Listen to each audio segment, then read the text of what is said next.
ladies and gentlemen, children of all ages with parental permission, because this is not a flag for kids. It's the Mattriarchy on Wednesday nights.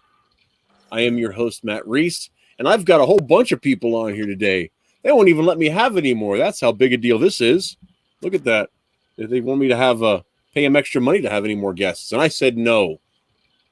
We got, as usual, Twitless here in second chair in the weird position over here. Yep. And then Brett McGowan, James Stern, Salem, and Dylan Fagan from the Mythoverse here to talk about Hallowed Harvest. Yeah, let's go. I'm pretty excited about that. Pretty excited to have that going on here. We did Twitless and I. Did you get it read, Twitless? Yes, most of it. Oh, most of it? I'm ashamed.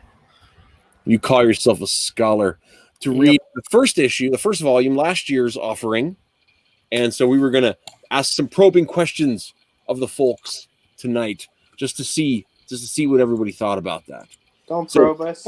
Before we get started, how are you guys doing? Let's do the small talk bit. Okay, so who's going first?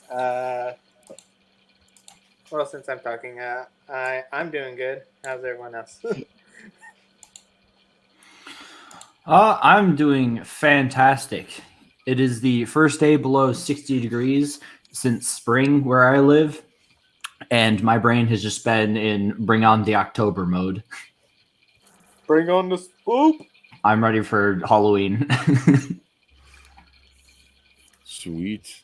That's coming up here pretty quick. Yeah, it is. Yeah, about 6 weeks at this point, right? That's the math. Yeah, a little less. It's like 5.5. 5? You're right. 5 weeks. Wow. So, how about you, Twitless? What you been busy with this week? I have been doing a bunch of. I've been reading. I've been reading some stuff. I've been reading some really boring. What some people might consider boring. I've been reading some Victorian novels. So, hoity-toity. Wow, like penny dreadfuls or proper novels? Well, if we're going to be all elitist about it.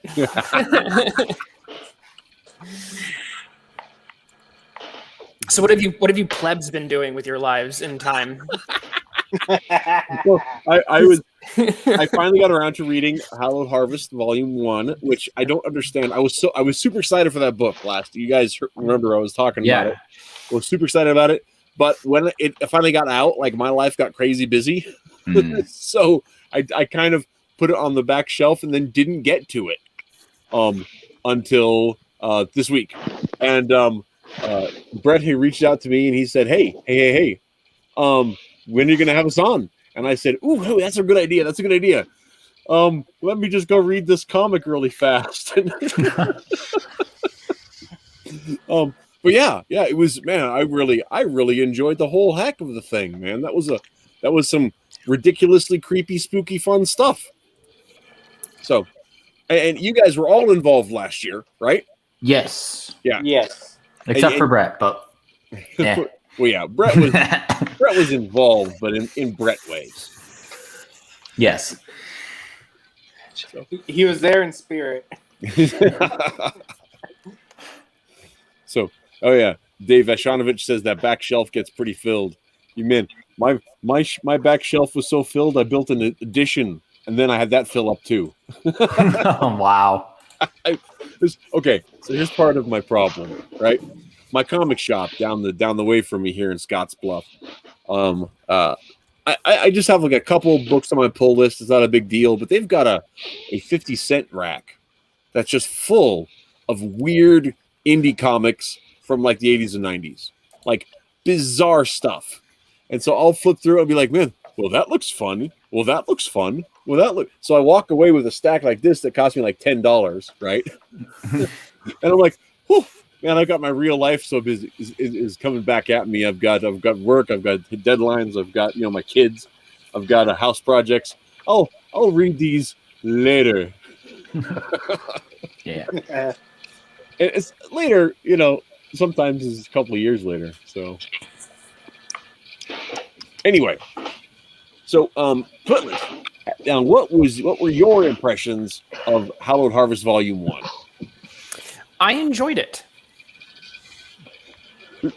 Oh, okay. Succinct. I'm glad I asked you. I like it. That's an endorsement. I'm glad I asked you that nice open-ended question. I like my story especially. He's just busting my balls. He's running me through the interviewer Olympics here. Just man, that Reese guy, he's getting too high on his horse. You got to knock him down a couple of notches. I'm just playing. No, it was a good read. I was just trying to.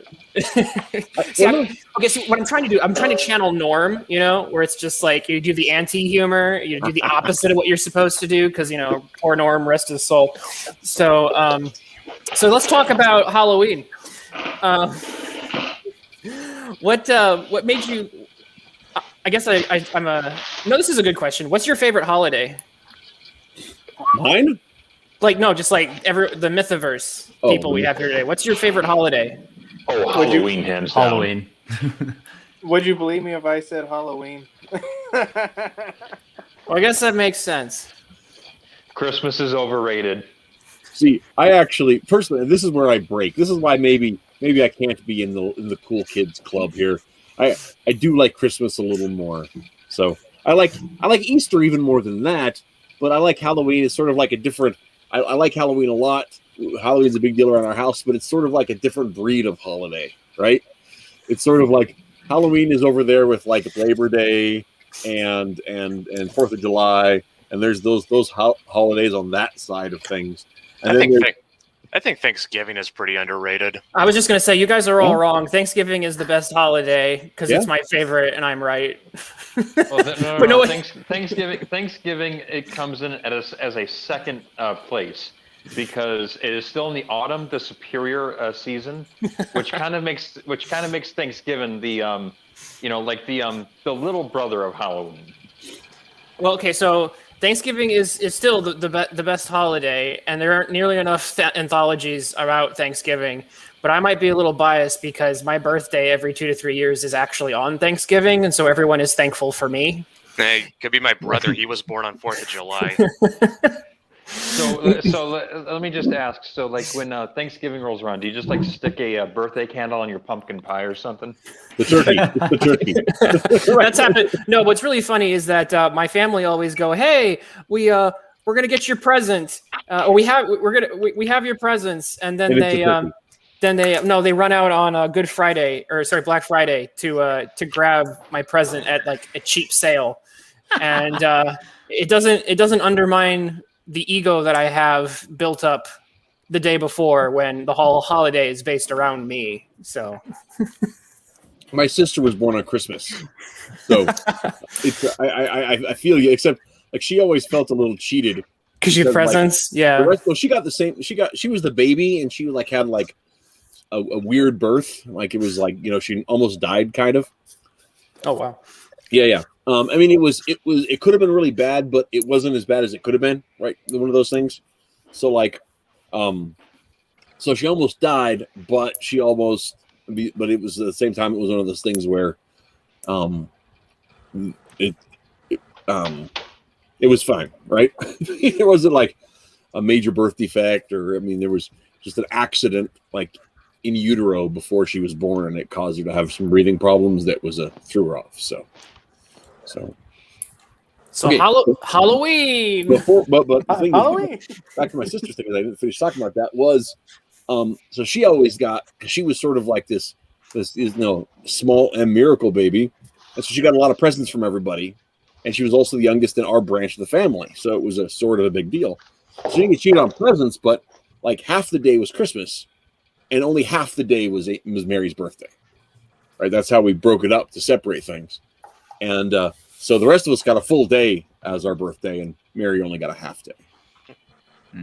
But it was Christmas, so it's like, well, you can't be mad about Christmas. So my family was a little bit different with my brothers because, like I said, he was born on on Independence Day, so it was kind of like we treated it like it was his birthday, but it always ended with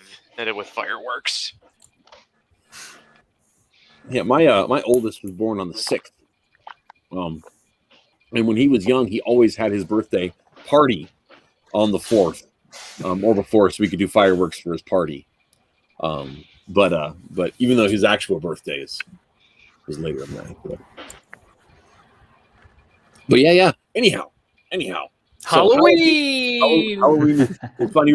As Sailor, you're talking about it still being an autumn thing, but for my mind, it's the beginning of that's the first day of winter. So it's like that's the beginning of sweaters and hot cocoa and all that kind of stuff. So that's I can see how you think of it that way, but I do have to agree though. I think that Thanksgiving is probably the most underrated holiday, and it's because it seems like each passing year, Thanksgiving is not more so Thanksgiving anymore, as it is just the day before Black Friday. Mm-hmm. Well, yeah, and that's a big problem, and also I think as our society has, not to get too, religious about it, but I think as we've secularized our society and we've separated ourselves from the mythic, separate ourselves from the transcendent, that then what does that Thanksgiving even mean in the context where we're just meat boxes that inhale other meat boxes, and so it's like, it's just stuff yourself day, it's turkey day, and what does that even mean? So I think we've as a society cheated ourselves of something with that. Mm-hmm. Let me just say, as somebody who would probably fit more of the secular mold of things, it pains me and it aggravates me more so that, it's that a bunch of the holidays, and that's even including Halloween, my favorite one.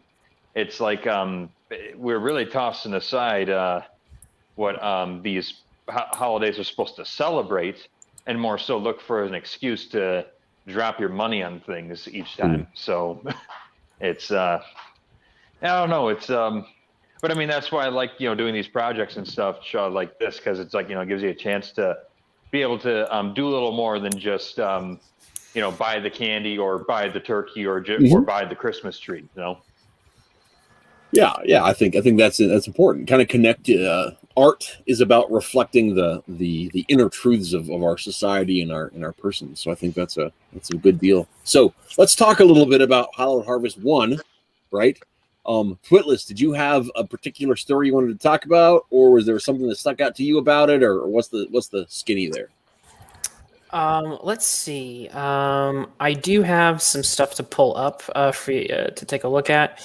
Let's start with. Give me a second. It's first off, I got to say congratulations on putting together an anthology, because anthologies, it's hard enough to put together a single comic, but coordinating an anthology of multiple stories, multiple artists, multiple writers, multiple deadlines. Can you speak to the insanity of putting that together, and why on earth would you do it twice? 3 months the first time. You don't grasp the full extent of the insanity. The first one was done in 3 months. I conceived of it at the end of July, and we delivered to the PDFs the day before Halloween. That is crazy talk, James. That's insane. Yes, but it worked. So, I really think, and this is one of the things I think is really great about it, is so much of the art, definitely you rush, but it doesn't look rushed, I don't feel. There's the only thing that has close to a sketchy rushed look was the owl story that I'm forgetting his name right now, Drew. It was Forrester Drew. But I know he had specifically mentioned he was going for that. So it was like okay. And I think it fits the tone of the story really well. So yeah, so honestly, I don't know how I pulled it off. So I don't know if Twitless has heard the story of how the idea originated. It was like 4:30 in the morning. I had a little bit of whiskey, and I had just finished watching Hellraiser and Halloween 2. So I was in a spooky mood. And so I posted in the Mythoverse Discord, hey guys, let's do like some Halloween stories for October and release one each weekend. Enough people wanted on that we didn't have enough weekends, so we decided to turn it into an anthology. And we kind of went from there. Alcohol, the grease that wheels all creativity. I screwed that metaphor up. It's better that way. It's better the way you said it. It's the grease on the gears of society. Yes. Well, you know, there's a reason why they say write drunk, edit sober. I was just about to say that. Oh my god. Yeah. All right. But- So, go continue. ahead. No, I didn't have anything of value to input there. Very well. So yeah, just speaking more generally to what it was like to kind of manage the project. It was a good time and it was a stressful time. It's kind of weird. Got some Dickens being in the there. person- You're being literary. It's the best of. I see what you're doing. Huh? You're trying to be smart. do Best you of mean? times, worst of times, Tale of Two Cities. Oh, I see. Gotcha. Yeah. So I mean, You the can't fun sneak part, that past me. that wasn't intentional, but very well. We'll pretend I'm smart and well read.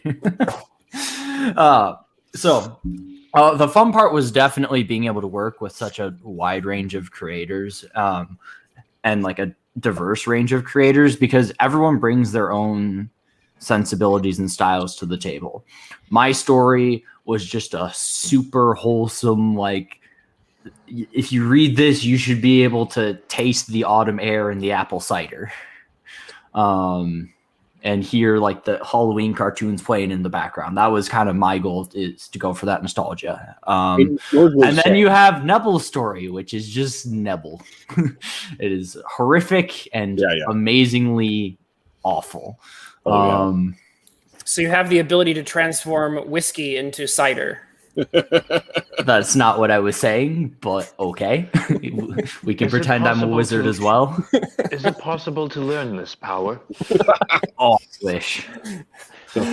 So and yours, correct me if I'm wrong here. Yours was the Halloween traditions, right? Correct. Yes. That was super wholesome.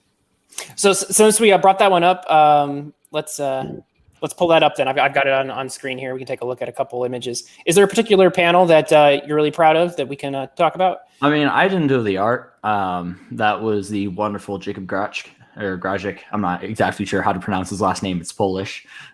But I'd say like it's more just the overall structure of the piece that I'm really proud of. Gotcha.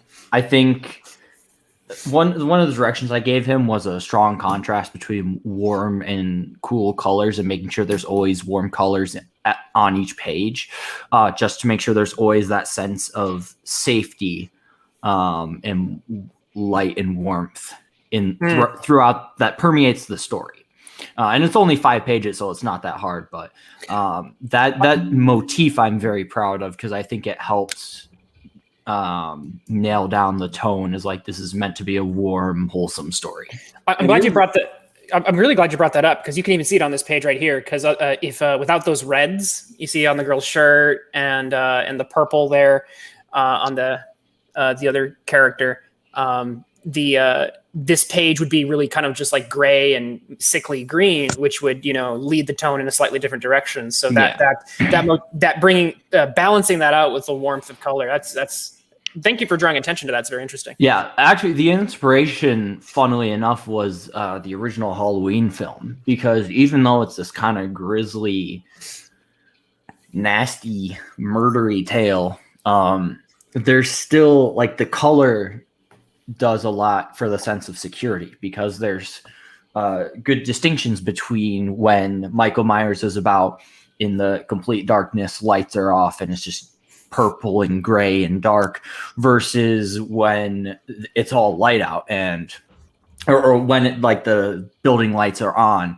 and there's that false sense of security. I was like, okay, well, we can see what's going on. We can see the characters. They're safe. I used it a little differently here. I didn't use it for a false sense of security, but it's that same sort of lighting and color motif to kind of play on people's emotions, if that makes any sense. No, I think it makes a lot of sense. I think it really, because the fun thing about this story as a spoiler, because it's a little spoilery, but you should have had it last year, people. Is this one still available for sale, by the way?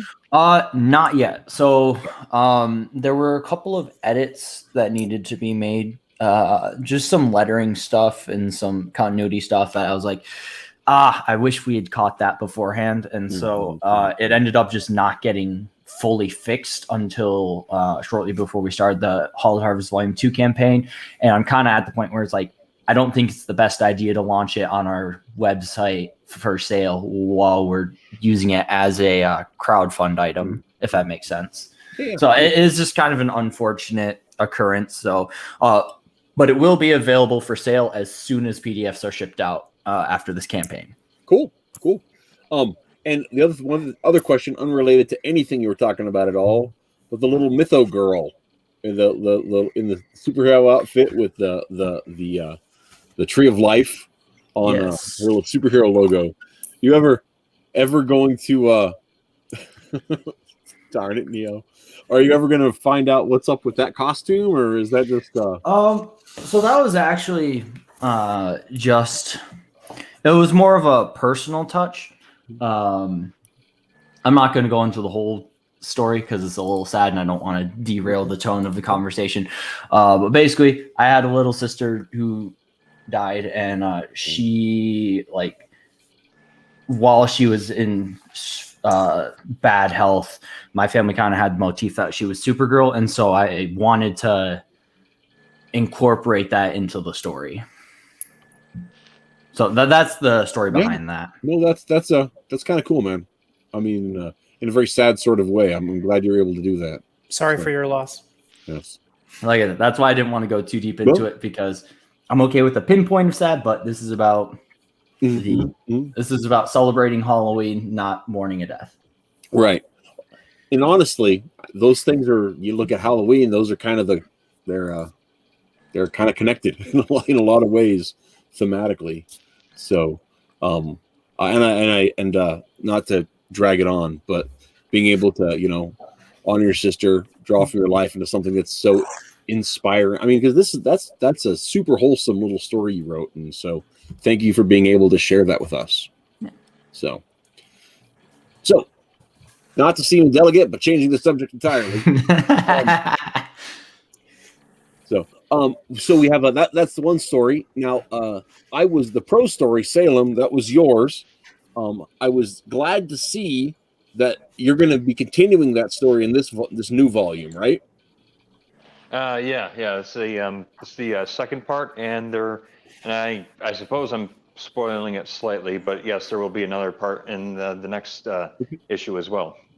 Well, that's encouraging, because I'll tell you, I hadn't. When I backed Hallowed Harvest 2 a couple weeks ago, and I didn't look at what was going to be in there at all. I was just like, nah, I know these guys. I like these guys. I like what they've done. I want more. So, but I hadn't read your story yet. So I sat down and I got that read this week, and I was like, man, this is really good, but I want more.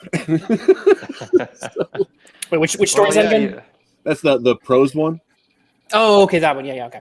Yeah. That's what I just finished reading as we were talking, because I do my homework that late, guys. So, but no, I really enjoyed that story. It's a fun blend of horror and adventure, and it's got a neat, like, pulpy feel, while not being like maudlin. I thought it was really fun. I really enjoyed it. I'm glad that you did.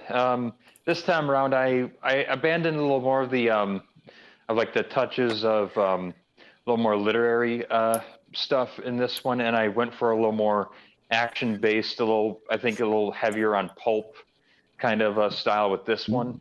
And I'm gonna see what people's reaction is to this one, and then I think moving forward, I might find a way if I can try to combine the two. But yeah, for this one, it's a little more action oriented, just because there was, I do want to, even though I would love to have time, lots of pages and time to, go deep into description and such, because that's the stuff that I really like to do. That's more suited for like very, very long prose, whereas this is, short stories. So, it's supposed to be quick and snappy and such. So that's why I try to go with this one. And yeah, we'll see what people think of this one.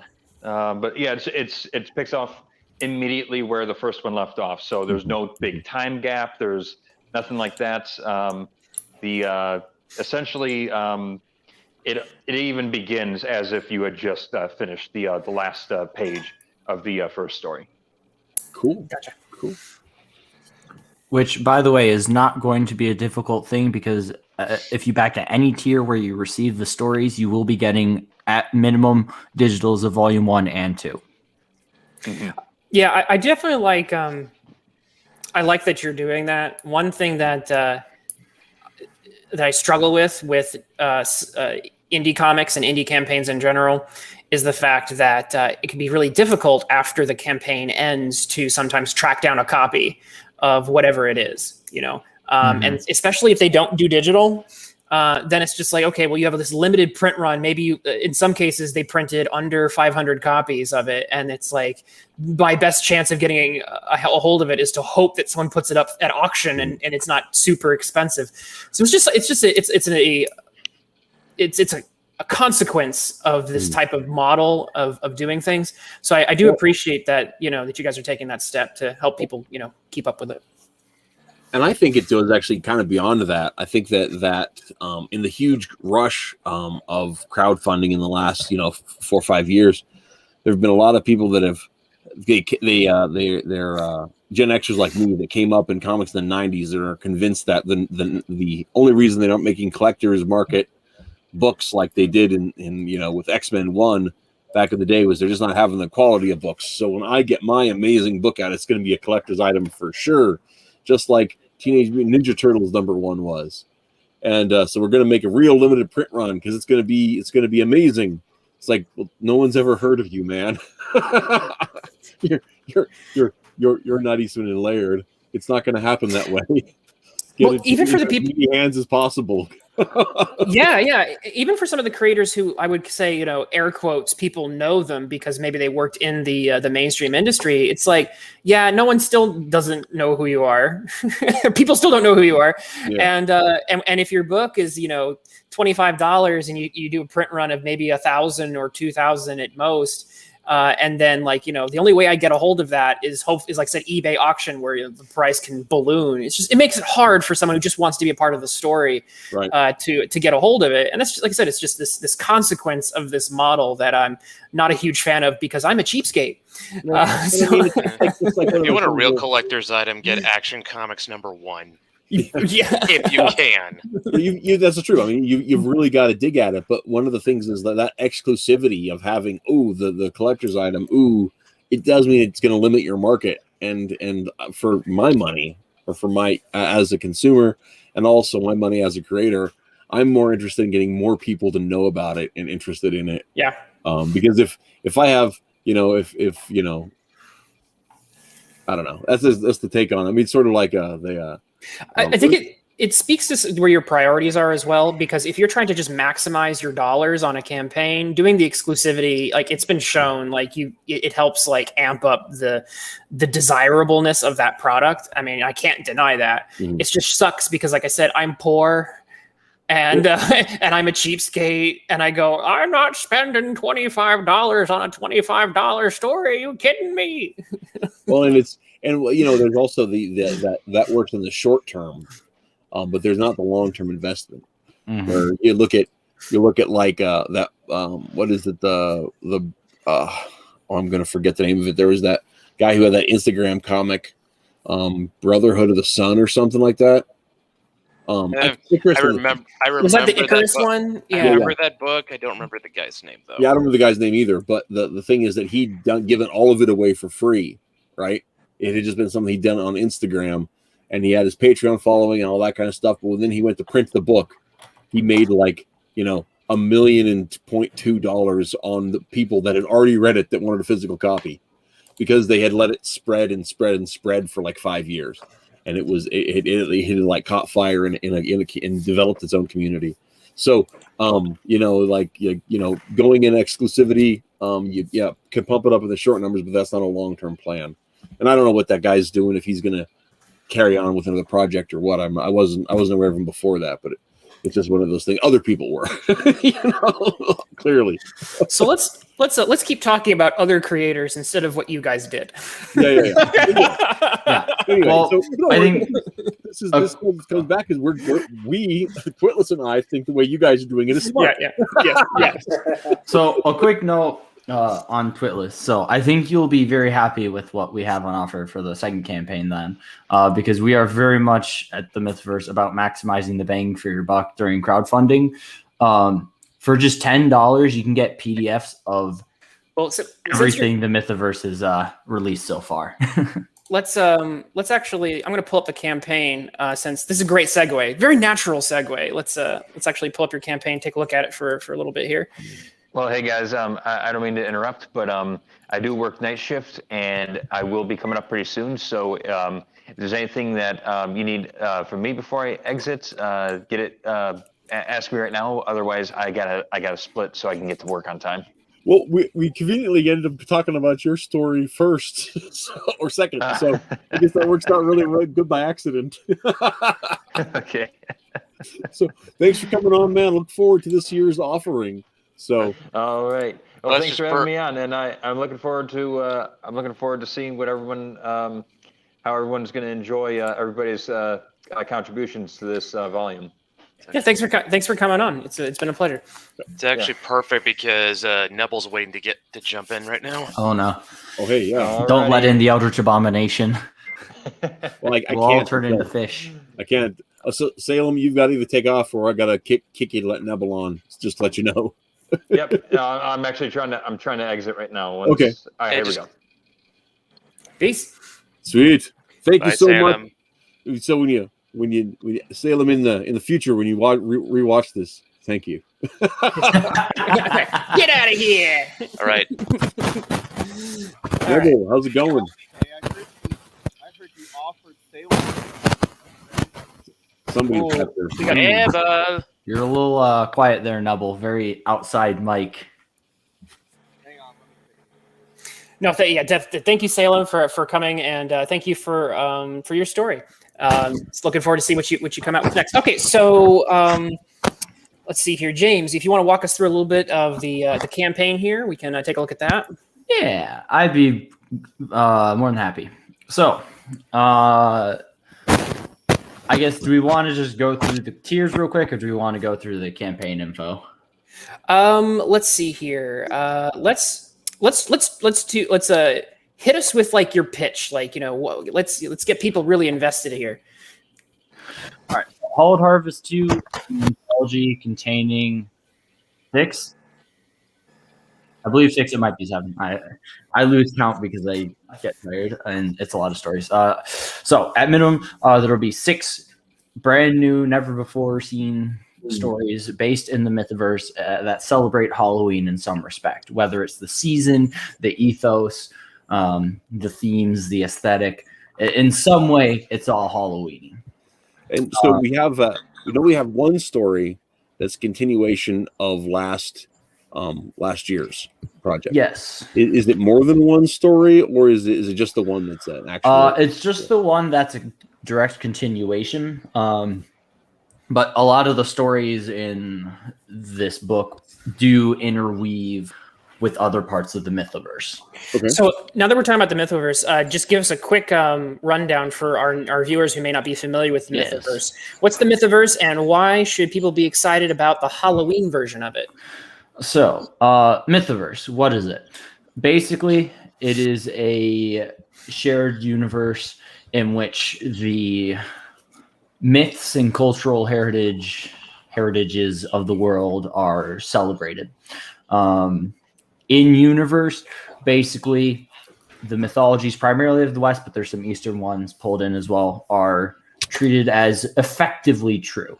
There might be some twists and turns here and there, but by and large, if you understand Egyptian mythology, that stuff will apply to some extent in the Mythoverse. Same with the Greek mythology, Christianity, the Celtic mythologies, all that fun stuff. And so what happens is our characters are in a world where those supernatural elements exist and have, at minimum, a moderate influence on the world at large. All right. So what makes the Halloween version of this such an amazing buy? So I think the biggest part here is it's a celebration of Halloween. and everything that makes it special. Like when I made my mission statement for both the first and second issues, it was our goal. We're going to tell quality stories that celebrate Halloween and are set in the Mythoverse. So I think the exciting thing is we're dedicated to bringing you quality stories that celebrate the Halloween season, that have meaning beyond just being goofy little aesthetic pieces. And that will hopefully bring some genuine entertainment and or spooks. No, I like the way you said that. And one of the things that I love about the Mythoverse too is the idea that it's tied together, but also that oh crap, I forgot what I was going to say.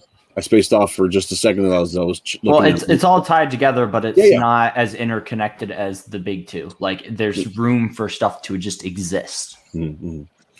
I don't know if that's what you're going for. That's just my guess. It was not. It was not, but that's fine. Let's just move on. Strike one, Jimmy boy. Oh, no. I have failed. I ripped. That was fine. And we're done. This show's over. Hey, give it time, Reese. I'm sure it'll come back to you. So while we're waiting for Reese's old man thoughts to come back to him, I would like to. I want to change this up because sometimes going through campaigns can be in tiers and stuff can be just a little dry. But I want to try to spice it up a little bit. What is your favorite tier, and why should people back it? What is my favorite? The highest one. Oh, yeah. Well, I mean, yes. And I'd like to ask that to the whole panel because I want to hear from everybody. What is your favorite tier, and why should people back it? So, for me personally, I think it depends on what you're looking to get out of it. I think if you backed the last time and you've been a consistent fan of the Mythoverse, either of the $30 tiers would be great. So that's going to be either the standard cover with the poster or the variant cover with the poster, because that's going to get you the most new stuff without recycling too much of the old stuff. If you're looking to catch up on everything, then what is it? $45 tier.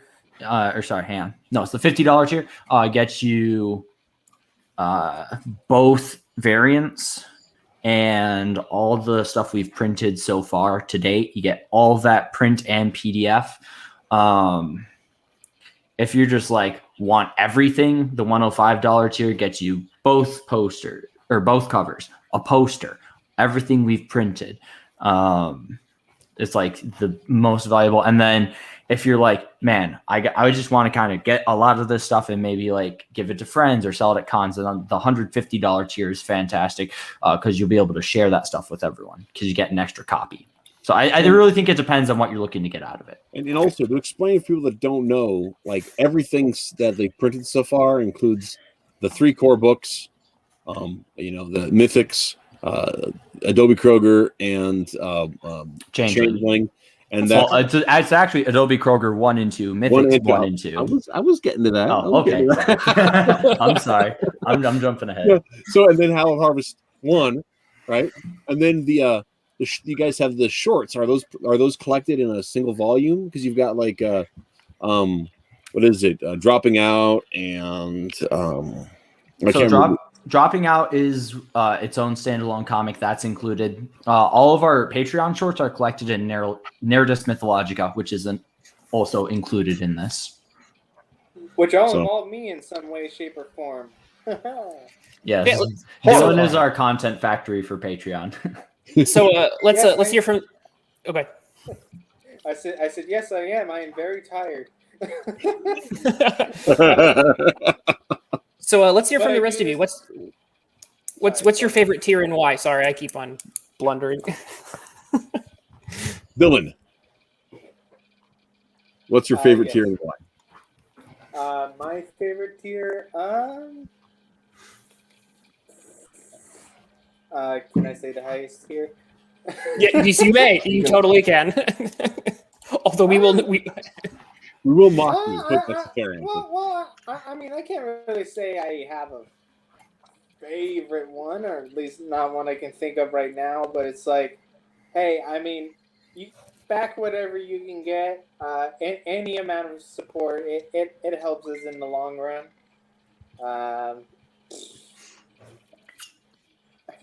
I'm not good at this. I'm trying, but No, you're doing great. Well said. Again, I really it's a very personal touch to that. So I appreciate it. Thank you, Dylan.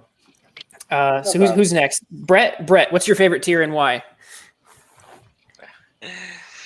I think Neville should probably go before me since he actually worked on this. I'm just here to help these guys make it happen.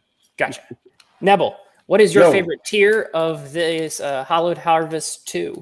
All right, so my meme answer is the trick or treat tier because not solely because it is the highest tier, but I absolutely relish the opportunity for somebody to inflict the trauma that I cause onto children with this book. Excellent motivation, sir. Oh yes, I'm sure you can both attest to the horror that is Maze of Dolls. Oh yeah, I wanted to talk about that one next. But what's your non-meme answer for? My non-meme answer for favorite one is honestly any of the catch-up tiers, like the digital catch-up tier or the physical catch-up tier. Because like if it was me as a person outside the Mythoverse, I was like, man, this looks pretty cool, but I want to be able to catch up with everything and know what's going on because with comics, continuity is such a big like intimidation factor, right? Yeah. So being able to have the opportunity to, it's like, here's the entire story so far, and usually at a fairly good value, like $30 to get everything is not bad at all. I'd probably grab that. Like if I were just a guy who stumbled upon this and decided, yeah, I think I'll back it. Those are probably the tiers that I would pick. Yeah. So for print, for the digital, it looks like you have a $10 digital catch up as well. Mm-hmm. $10 digital catch up, or I believe the $30 physical catch up. Either way, either of those would probably be my pick if I were just a guy who found this campaign. Well, yeah, if you're just keen on digital only and just want the most bang for your buck, $10, over 350 pages of content. Dang. That's what the $10 catch-up tier is. So dang, that is a good value. You hear that, chat? It is not just a good value, it is one of our core principles, maximum bang for minimum buck. Yeah, I'm in love. I love you guys. Well, and I mean, and both Twitless and I came to this thinking, very similar thinking. Apart from that, that's something we both have talked about. That's a core principle that we aspire to as well. But you guys just produce so much more stuff. So I think I love that. Before we get on, I see. Okay, so Brett never did answer about his favorite tier. We want to do that one and then start talking about Maze of Dolls. All right, gun to my head. I'll go with 35. Alrighty. So that is the Hallows print catch-up pack, or the All Hallows print both variants, looks like. Or the Hallowed print catch-up pack variant. Shit. I've got a few of those. Shit, I forgot that. You know what? Fuck it. I'll bump it up to 40. Okay. Oh, we're really selling bread on it now. 35, throw out here, 40, 40. Okay. Alrighty. So we got the print catch up with poster. Awesome. And which poster are we talking about? Is the image I have here, or is it another one? Yeah, I think it is. It's at the top of the page. Yeah, this one? Blue and pink. Nope, up. That this one? vaporwave, That one. Yep. Vaporwave looking one. Oh, I love me some vaporwave. Okay, that's cool. And these are the all the characters that are in the book, right? Yeah. Yeah. Yep. And actually, there's just before we move off of tiers, there is one other thing. If you hop over to the updates tab real quick. Wait a second. Updates. Yep. If you open up that progress update and new item. So if you back at any of the print tiers, That image you see there will be an exclusive cover variant. Only 10 will be printed ever. If you back at any of the print tiers, so I think that's $25 and up, your name is entered in a raffle for a chance to win this. So you will get one of 10 ever produced, one of these. I'm going to sign it. And it's not guaranteed yet, but I'm working with a print shop to see if I could also get full-size 27 by 40 movie poster versions printed of that. Wow. That would go to the winners as well. Cool. I love the whole retro VHS aesthetic. I'm big fan of that. So 20 points to whoever sees the reference in the poster. I can't put my finger on it, but it's really. Let's see if anyone in chat can guess. Yeah. I'll give you a hint. It involves a puzzle. Oh, I get it. Okay. Oh heck. Okay, so let's while we're waiting to see if anyone will take us up on it, because we've got the lag to the chat, right? Yes. Let's go ahead quick and ask Nebel. Let's talk about the Maze of Dolls. and what the hell is wrong with you? The better question is what is right with him. True. Listen, what the hell is wrong with you is one of my favorite questions to be asked. You walked into his trap. Yes. He activates his trap card now. Yeah, but seriously, that was it's an amazing horror story. It has all of as far as a slasher stuff, it has all of the elements of a great first act of a slasher film. And I've got a little bit of it pulled up if you want to take a look. Okay. Yeah. Just to whet people's appetites here. While I was pulling that up, Evie got it right. Hellraiser. It is Hellraiser. Yep, Okay. that's what I thought. Yeah, I didn't want to. Yeah, I didn't. I wanted to let everyone else have a chance. Let's. I wanted to first off mention that there is a very interesting conceit going on here with the cell phone being used heavily in the storytelling. Tell us about what inspired you to base a lot of this story on the whole cell phone idea. Secondly, how did you make sure to not make it dull and boring? Because it's one of the it can be a trope that can be just really it can go very it can be not just a crutch. It can just be really just boring if it's not done right. But here I thought it didn't just. It amplified some of the horror, and eventually it played into even the resolution, which I thought was really clever. So, tell us a little more about the cell phone stuff.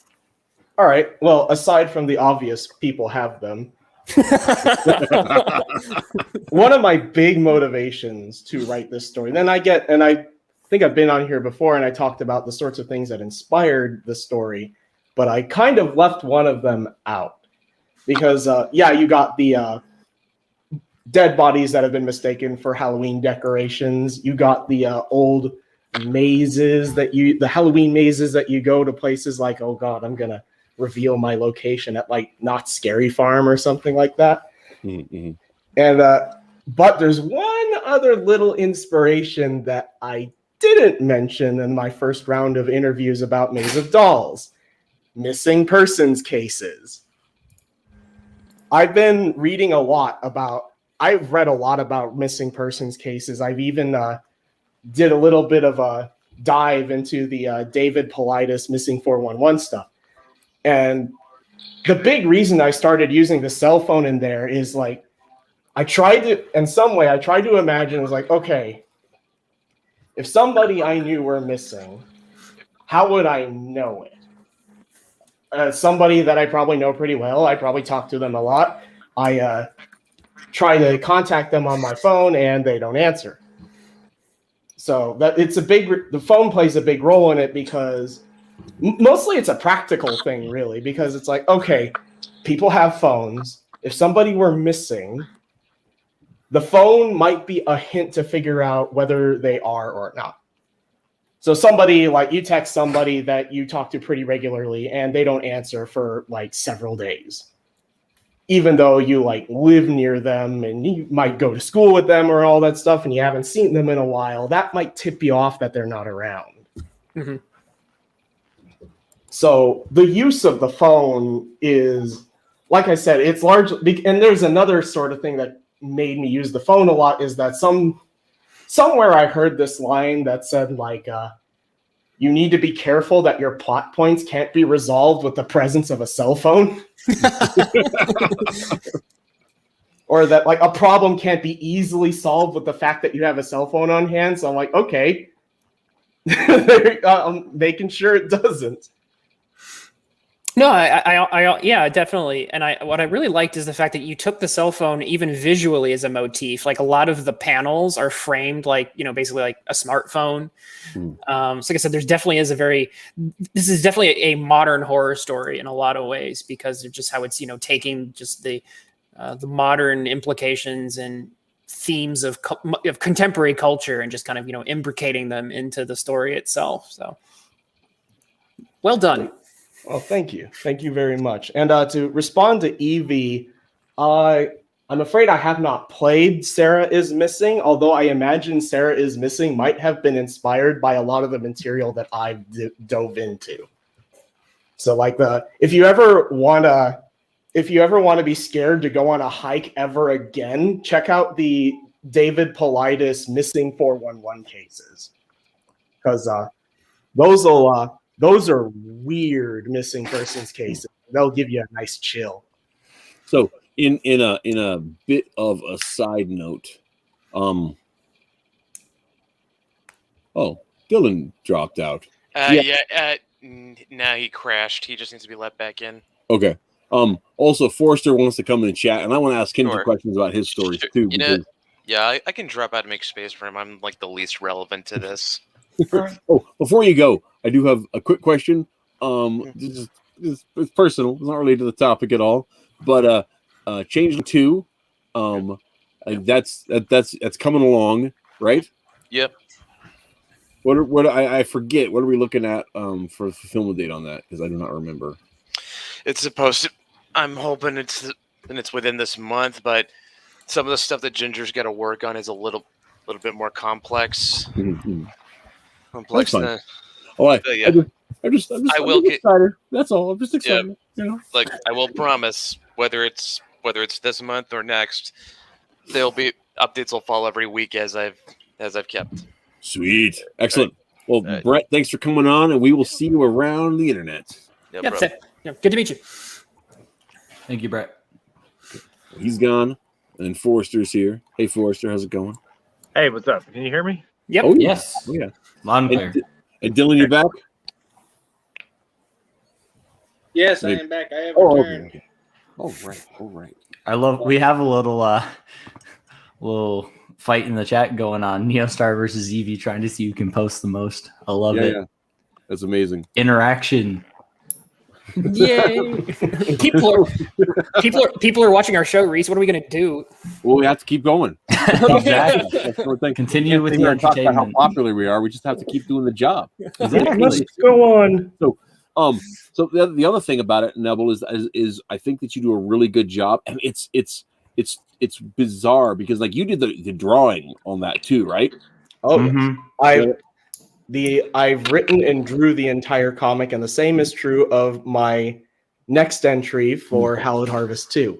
Well, and part of the thing is you've got this very cartoony, a little bit cutesy, cartoony, comfortable style, right?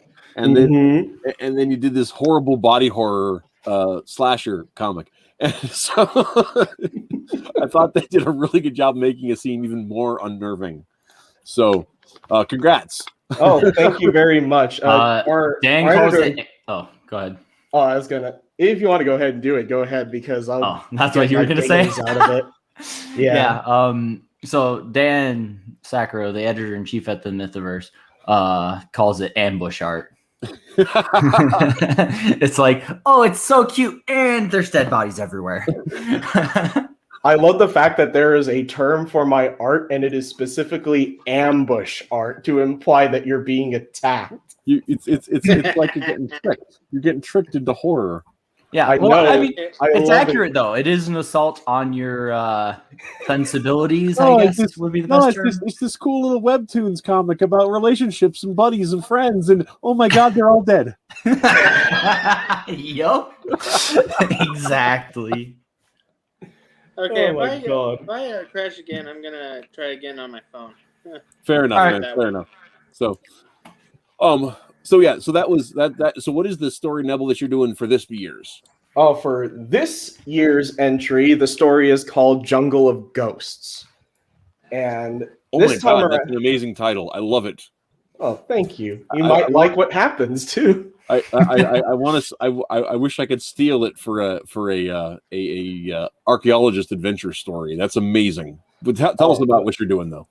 All right, so Jungle of Ghosts starts off at the tail end of a family beach trip on the island of Guam. Everybody's settled in, they've got a campfire going, and they're telling scary stories. And the youngest there, a Chamorro boy named Tony, gets started on his story about the Tautomona and is suddenly interrupted when he hears voices in the jungle calling him in. And certainly nothing bad happens after that. We promise, pinky swear, wink, wink. Yes.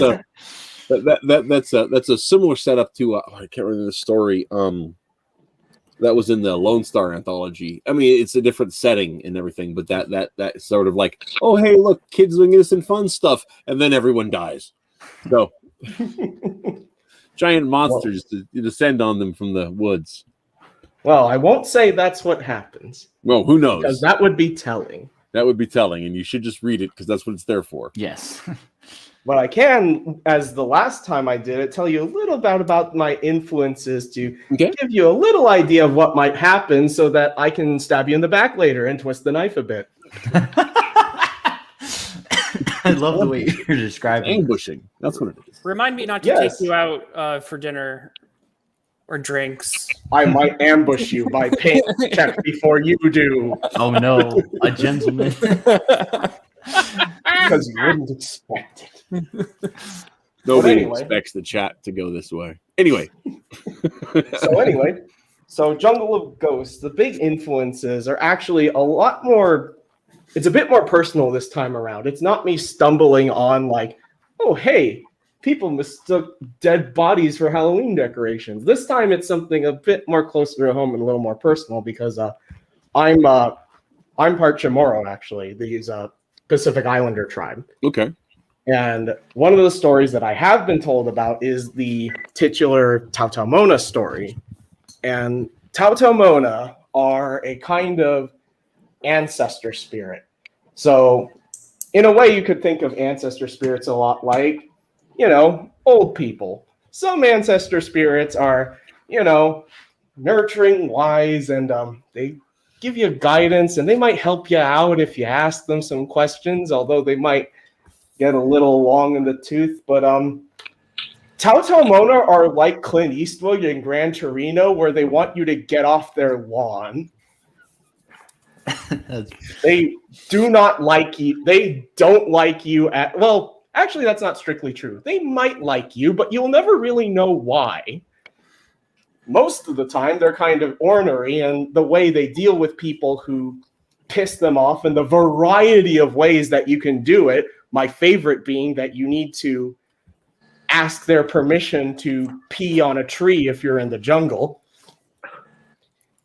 The way they get back at you is that they'll afflict you with a horrible disease and leave a handprint bruise on your chest as a calling card. Basically, it's a supernatural get off my lawn.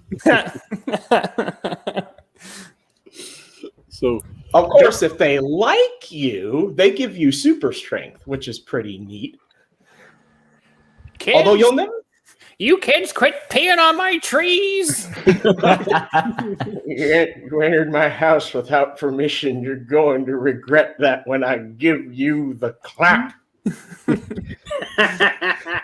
I don't think they do that, but they do give you like horrible diseases if you go into the jungle without permission and in various other ways tick them off. But if they like you, They might give you enough strength to hurl a car around. I want to see a story where that happens. Well, you might see something like it.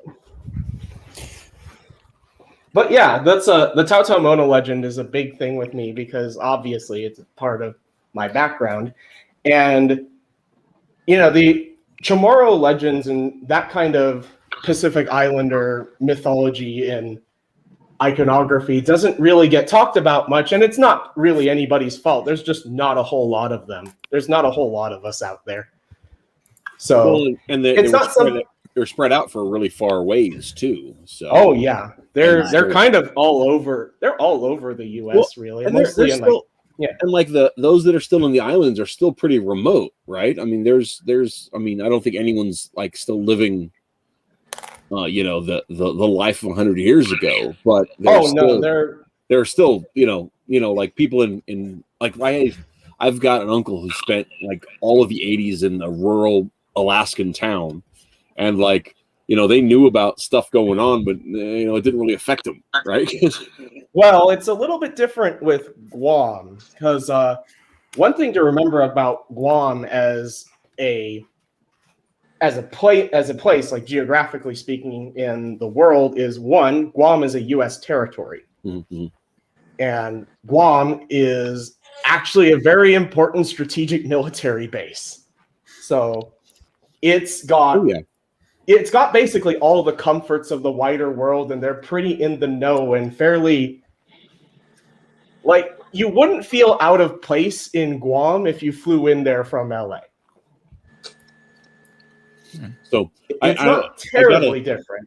I gotta share my favorite Guam story. That's not my story, and I can't remember the names of the people involved. Is it from a sailor? No.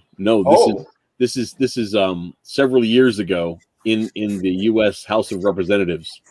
There was a congressman who got up to talk about they were looking to expand the military base in Guam. And it was a Democrat, which I'm going to mention that because I'm a partisan hack, but it was a Democrat representative who came up and was speaking about like he didn't think we should expand the military base in Guam because if we each put too much weight on one side of the island, it's bound to tip over because the island's only so wide. I think I remember hearing that actually. I was kind of like, baffled. Dude, you're 68 years old. How do you not know how islands work? I mean, fair point. Counterpoint, North Korea keeps pointing nukes at us, and it's kind of rude. That's all the reason to buff up the military base in Guam is to keep the Norks from getting too friendly. Yeah, they get a little too familiar. Yeah, that's what I say. I mean, if we're gonna keep Guam, we got to keep it safe from the Koreans, if nothing else, and the Chinese. I mean, hell, both really. Yeah, both. Don't pick one.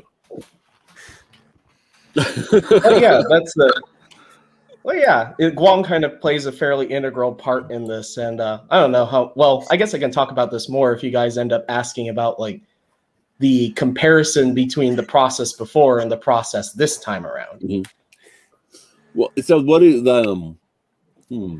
I am curious what you meant by that. I hadn't thought of anything that way, but now that you said it, I know. I'm planting seeds.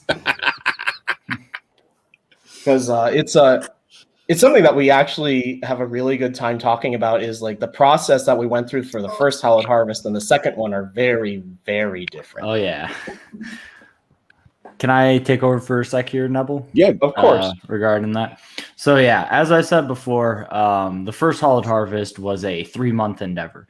I had the idea while drunk after watching some movies, and then 3 months later, boom, here's content. This time, I was very deliberate about, okay, we need a longer production cycle to make sure we have time to get everything edited well, and then make sure we deliver prints in everyone's hands by Halloween for sure this time. And so we started production way back in April or May. That's when I was like, all right, everyone who wants to be involved, send me your pitches. Let's get it going.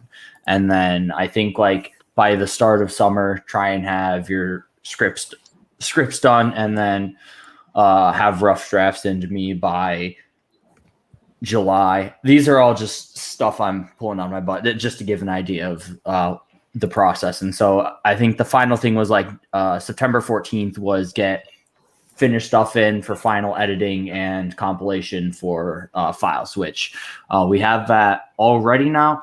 It's just a matter of doing just one last double check of edits, getting it compiled, and then sending it out to printers for proofs. Yeah, I remember last year you guys were still waiting on this thing, that thing. There's a couple little pieces. So you were. I remember. So we learned our lesson from last time. So like, everything is in before the end of the campaign this time, which is good. Yeah. Yeah. Well, I remember that was just one of the things that you, particularly James, were just like, I don't know what I'm doing. Like, oh boy, I don't know what I'm doing, but I'm gonna act like I do. I'm getting added by Brian. Yeah. Does he say it needs more content? He just said content, you say.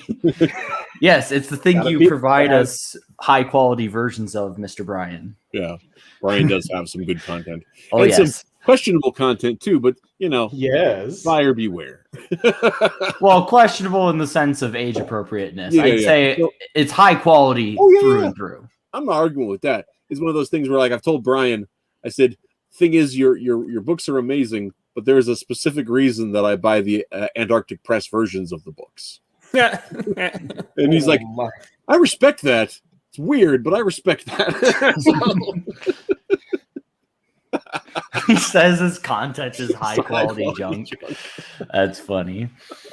If only we could all aspire to such a high, high lofty goal. Yeah. But steering back a little bit. So yeah, it was definitely a much different production cycle, and Neville can speak to how that specifically affected like the production of the stories, small level, because that's my experience as a manager of the project, like how it differed. But Neville can talk a little bit more about the artist side. Yeah, I can certainly fill you in on what it was like for somebody working on the project. So, contrasting it with Maze of Dolls, because that's inevitable. With Maze of Dolls, I basically put together a bunch of elements that were just sort of floating around at the time. It's like, ooh, I found that people mistook dead bodies for Halloween decorations. Ooh, I remember that I used to go to these like Halloween mazes. Ooh, I love these like missing persons cases. Ooh, I have this character that I haven't done anything with. Ooh. But yeah, it's basically like me just picking stuff up out of the nether. Oh, I should have said ether. Whoopsie. That's fine.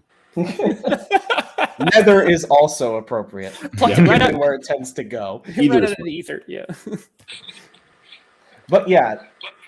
So that was kind of the process with Maze of Dolls, is just sort of throwing together a bunch of stuff that I thought was cool.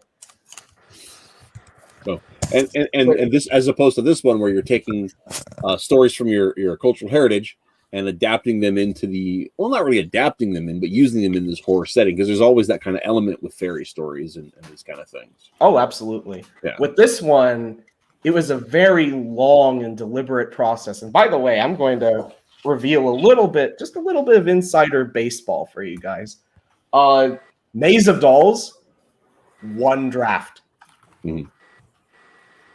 Jungle of Ghosts, 3 titles and 4 or 5 drafts.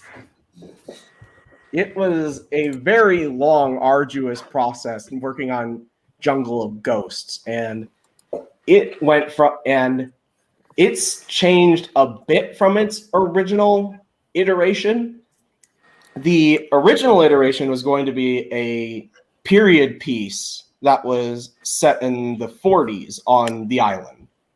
The basic structure of the story is about the same, but with very different set pieces and very different details. So it still has the protocol shout out, right? It does actually. It wasn't. Yes, until it is there. It wasn't until the 3rd iteration that the port of call shout out was in there. But yeah, there's an iteration to a previous Hallowed Harvest story in it. Which that was Forrester's story. That it was. And I tell you what, let's go ahead and talk about that one a little bit here, because oh my goodness, that was one of the best ghost stories in comics I've ever read. So Forrester, I know that you've done tons of stuff. Was this an original piece for this project, or was this something that you had in the background somewhere?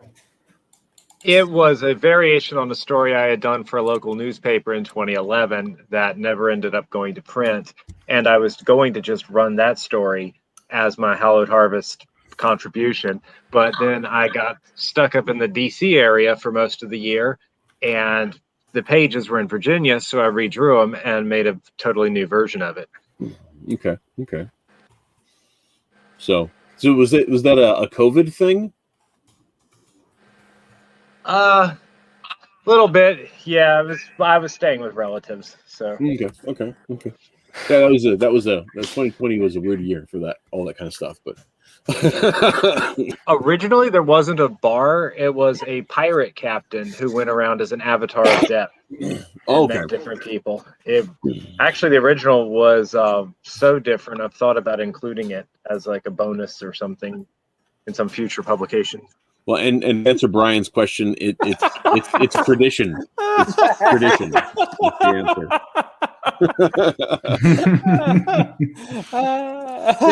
Tradition. No, don't explain it anymore. That's just all it is. But I also like this little comment from the thing there. That's pretty funny. Okay. Second draught. Now Favorite the place knots. has been renamed to Spot of Color. Oh my gosh. I almost answered that before I realized what he meant. I was about to say it comes from Treasure Island, and then I realized what he was saying. Yeah, he's trolling us all in typical Brian fashion. He's trolling us all. Yep. Hey, I'm just glad he's here having a good time. He's just trying to con us into saying something that sounds vaguely racist. So I know his tricks. That's why he's a great guest. So Brian, I gotta have you back on again one of these days. So but anyway, back to the thing. So this, I love the story. I love the ghost story. I'm like, ghost stories are a thing that work really well in prose, and often in comic form or even in a lot of movies. They just don't really retain that sense of unease, of disconnection that a good ghost story needs. But I think part of the reason this one does such a good job of it is because you ramp so slowly into the fact that time isn't fitting right. So that like the time frame, like, you know, you have it is it okay? It's very 40s, and it seems okay. Well, maybe it's a lot quiet, and even the hats in the closet, they don't really let you know that how the timelessness of everything else going on, and that's and so that I think that helps it settles the reader into a set of gradual unease rather than it seeming unnatural. Yeah. Let's see if anyone can spot the Easter egg on the hat rack. There's an Easter egg on the hat rack. I don't think I remember that. Oh, he's talking for him. I threw in a JoJo reference. There's also Jack Irons' hat is there. Oh, okay. Scroll back up to it a little bit. Scroll up a little bit. There.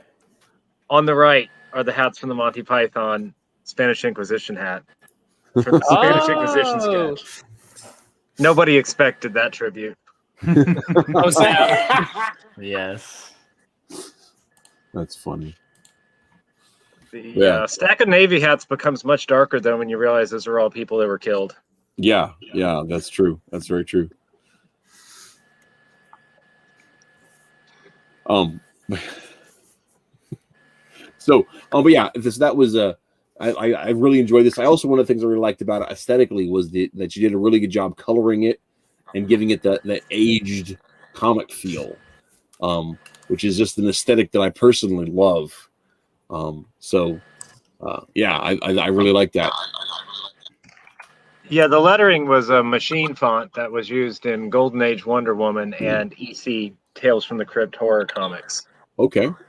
It was like a little device you'd hold, and it would steady your hand and make the letters to a template. To me, it looks harder than just writing it by hand, but I guess some people found it was easier. Huh. But I've learned how to hand letter for the fake waitress fruit pie ad for the Mythoverse this year. Last year I couldn't hand letter, so that wasn't so much as a tribute as it was just desperation, because any other kind of type lettering killed the look.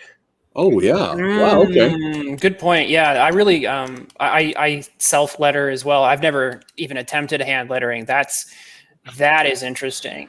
That elevates this to an even higher level, because that takes some skill and commitment. Well, no, this one's not the hand lettered. Oh, Hand okay, lettering sorry. came Yeah. on the different project. I take about everything I said then. Yeah. No, but the thing, part of the thing comes is I was talking about the color palette, right? Right. And so I hadn't even thought about the letters being so appropriate to the style, but they really are. And I hadn't really picked up on it because it just feels like an organic whole. So.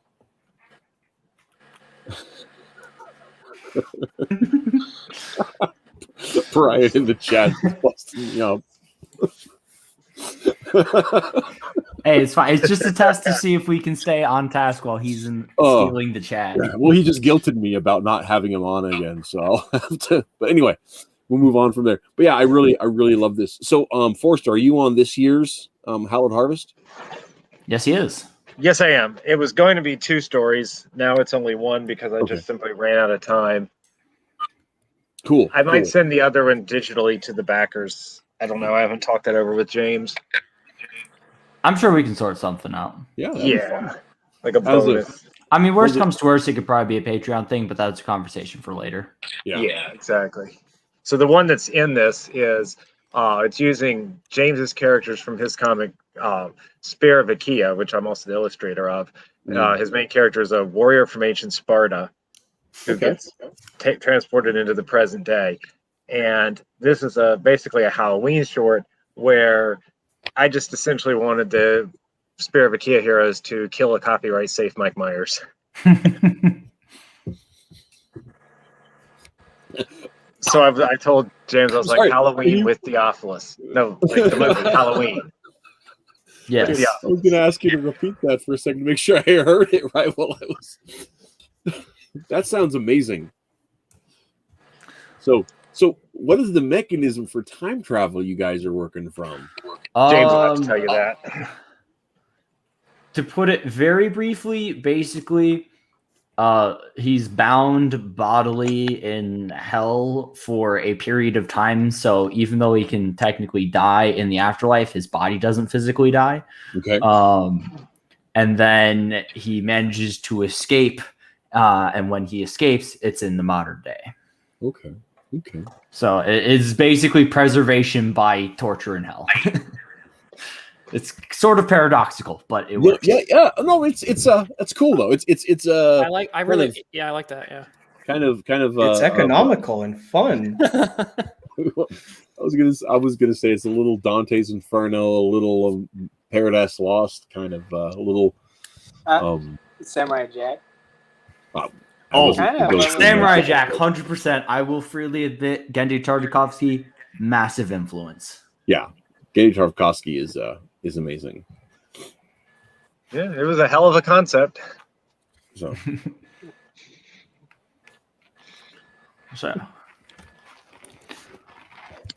But yeah, and I to point out something that's going on in the chat because I've just got to talk about it. Brian's saying that lettering isn't hard once you know it, but it's an art unto itself, and that is true. And that is 100% true. I never really appreciated like good lettering. I just sort of skimmed past it, even when I was doing lettering, until I started reading The Flaming Carrot and Roxanne Starr kind of reinvented lettering, invented digital lettering. So.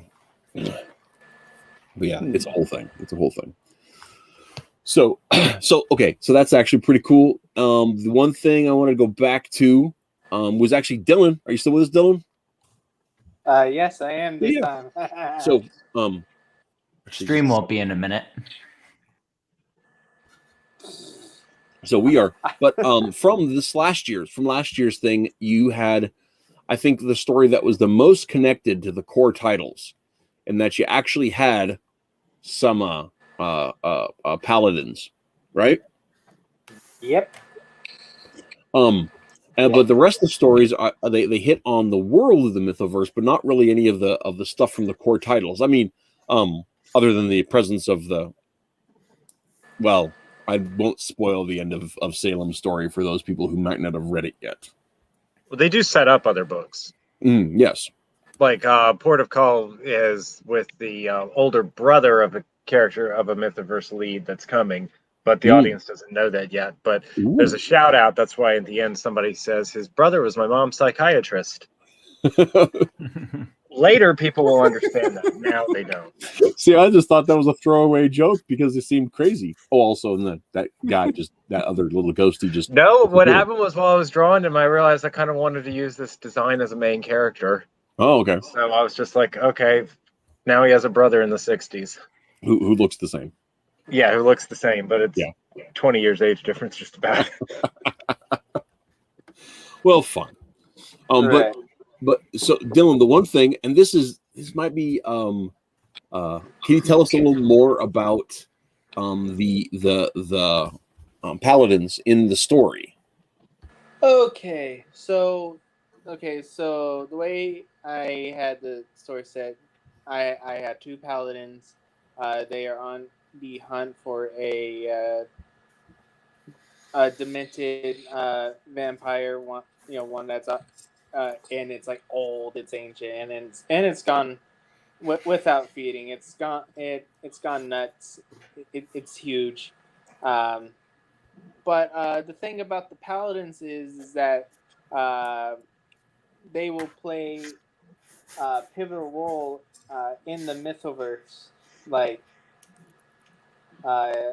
in some way, shape, or form. And right. And they're basically agents for people that don't know. The Order of the Carolingian Cross are like a shadow government across governments that govern the formal structures of magic within the Mythoverse.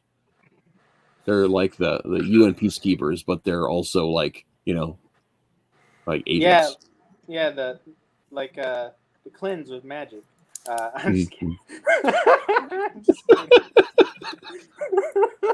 Oh Jesus! Hey, excuse me. I don't mean to interrupt, Dylan, but my battery just dropped to 14%. So, is there anything else you need to ask me? Because I think those are all the things that I was going to ask specifically about Port of Call, and I want to find out about this year's books. We've kind of talked about those things a little bit. Yeah. And since your battery's dying, thank you so much for being patient and for coming on. And I look forward to this year's offerings from you. So Right. I also need to read. My offerings are the one I just described with James's character, and then another short about the demon cat of Washington D.C., which probably will end up being a Patreon comic. Ooh, that sounds amazing. Because I can't not always do local things. That's part of what I enjoyed about James's story, was it being set up north gave me a chance to do something that wasn't, like just my own personal. Because like Port of Call, that's where my school is. That block that's shown in the opening. Okay. I usually use very, very local themes. Hang on, Brian, you said you got all drunk for nothing. I'll match you. Let's go. I got whiskey. You guys got drunk on your first draft? I'm going for it. Listen, I'm almost never drunk. I'm just crazy. Okay. Are there any other stories that we wanted to highlight here? Because there's a few other in here. For example, we have Life's Final Riddle. Yeah, the one thing I wanted to more ask about with Dylan's story, and I can't remember the name of it right now. But October 1987. there you go. That's the one. Was the thing I found a little like weird at the end. So I didn't know if you're going to carry up with this. But the vampire monster is not, all that it's cracked up to be. There's some mystery involving that, and I was curious about whether that was going to be picked up again, or if that was just left out there to be weird and uncomfortable. I trust me, considering how important the characters are, I'm going to have to follow that up. But this year, I kind of wanted to course correct, because I felt like, it had horror. It has that big spooky, vampire right there. I kind of wanted to course correct with the second issue and make it just horrific at like not like spooky horrific, but like, oh my god, this is tragic, this is horrible, this is just really uncomfortable.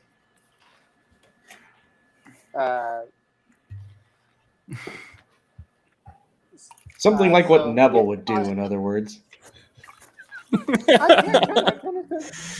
I took a little inspiration from Neville this time. I like the violence and the just the bloodshed in the second story is completely needless, but it's all to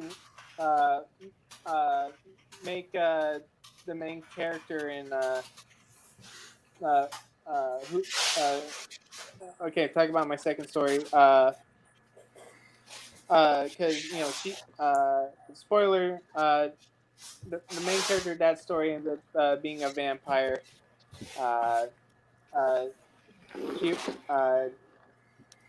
And all that stuff goes down, right? I wanted to make her like revenge quest sort of justified as humanly possible. Okay.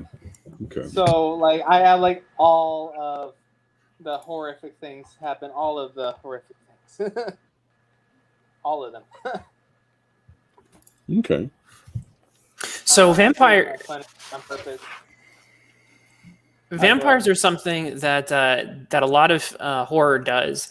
And one of my favorite things from, I think it's TV tropes, and it was all of our vampires are different, which is basically the idea that everyone kind of comes up with their own vampire rules.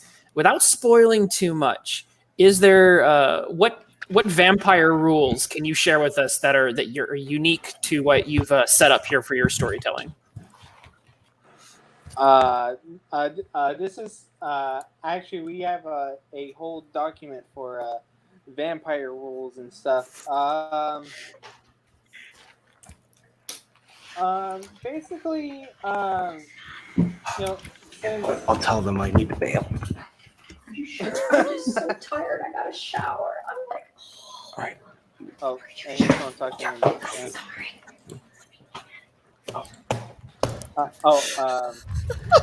What's going on in the background? What the hell? Who is this?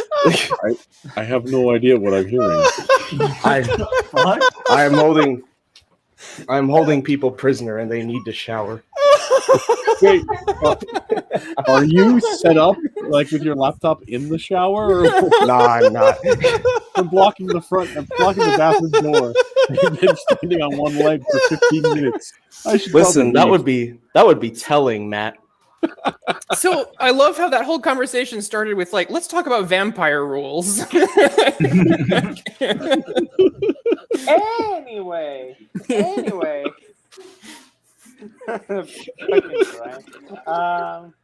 So anyway, what was I saying? Anyway, I should probably bail to run containment. All right, thanks for having me, Matt. tell the mysterious voice that we're sorry for being assholes, but well, you know. We can't help it.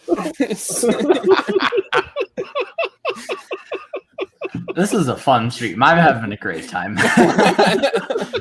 This is just amazing. The ancestral spirit needs to shower. Go appease your ancestral spirit so we don't lose you to death in the jungle. Oh my goodness. So that's the Mattriarchy, ladies and gentlemen. Excuse me. Pardon me. All right, I'll catch you guys later. I need to start heading on out. Okay, we'll catch Take you care, Neville. coming on. All right. Good to have you on. Good to be here. This is I look forward to coming again. Yeah, absolutely. We'll have to maybe not wait a full year. Okay. All right, take care, guys. All right, yeah, good to see you. Happy Halloween. Happy Halloween. Happy Halloween. Oh, we just got Brian singing in the chat while Neville's having issues. Oh my goodness. What a time. That Nugby's part-time lover. Oh, I love this. All right. Focusing in again. Forrester has returned. As soon as Yes. Neville leaves, And like, we've got an this is echo. my chance. Okay, so anyway, vampire lore. So basically, vampires are split by like different kinds of vampires. There's like Strigoi, your traditional, you know, European vampire. Uh, uh, oh god, my nephew's in the other room. He's saying shit. There's something cursed about talking about the vampire rules here. Every time someone from outside. Everybody's family is just like, come on, man. We've heard about you talking about vampires every day, always. We're so tired. I need to take a shower. I heard you talking about vampires. All right. Okay, I don't know how much I can get into, but yeah, there are different kinds of, there are different Dylan? kinds of vampires, but they do stay relatively consistent when it comes to rules and such. I mean, we do have like our own rules with vampires, but they mostly stay consistent with what what you think of when it comes to vampires. I have a cat scratching at my door. Jesus. Okay. Real quick, Dylan, you're coming in very quiet for the listeners. Oh, am I? Yeah. Yes. That's weird. Like, are we talking like ultra quiet? According to Brian, you're like a whisper. You're like a vampire creeping into a room to take a shower. This is Evie in the chat says in the background, "Don't tell her your secrets, you fool."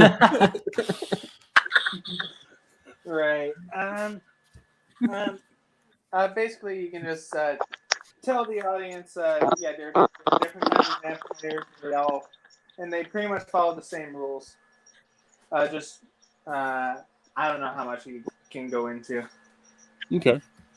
But you have a lot of vampire lore, and there's a lot of different types. So that definitely gives us potential readers a lot to work with. Good talk. I mean the rules are consistent. Yes, that is a cat. Yes. Yes, she is meowing at me. So, yeah, and so that's so this year's story was vampires.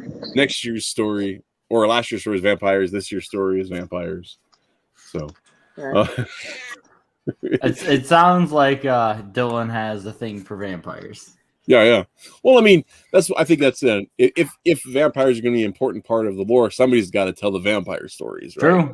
True. So, and his is quite the vampire story. Which, I mean, I really enjoyed. I thought the Atlanta action was really good in last year's story, so I'm excited to see where it comes from in this year's story too. There's definitely more action. Cool. It's so, and how many pages is it? Excuse me, 60 pages for this year's volume? If I'm looking at it correct, over 70. Okay. Let me hang on. Let me double check. I have the PDF open. What is this? So it looks like it'll be approximately 70 pages of content. Are you sure? Did you only read the first number?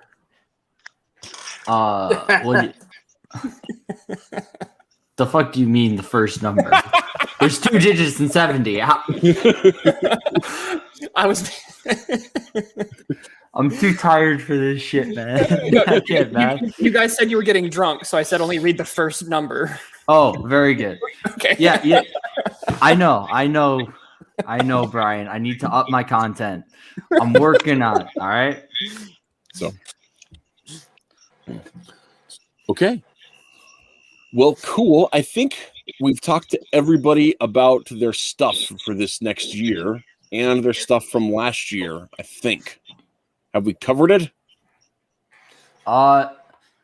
I think we covered everything from last year that we could. There are a couple things from this year's story that we have not touched on yet.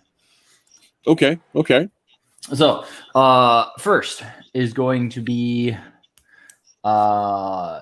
Ginger's story. So, Oh yeah, that's Ginger, right. the colorist from Changeling and Urban Fairy Tale. Originally, her story was actually supposed to be in last year's comic, but due to circumstances that were making it hard for her to do the art, ended up not being finished in time for publication. So we decided to include it in this year's edition of Hallowed Harvest. So basically, it's the story of Maeve Mackenzie having to wrangle her excitable younger cousin while dealing with the shenanigans of her Fae friends.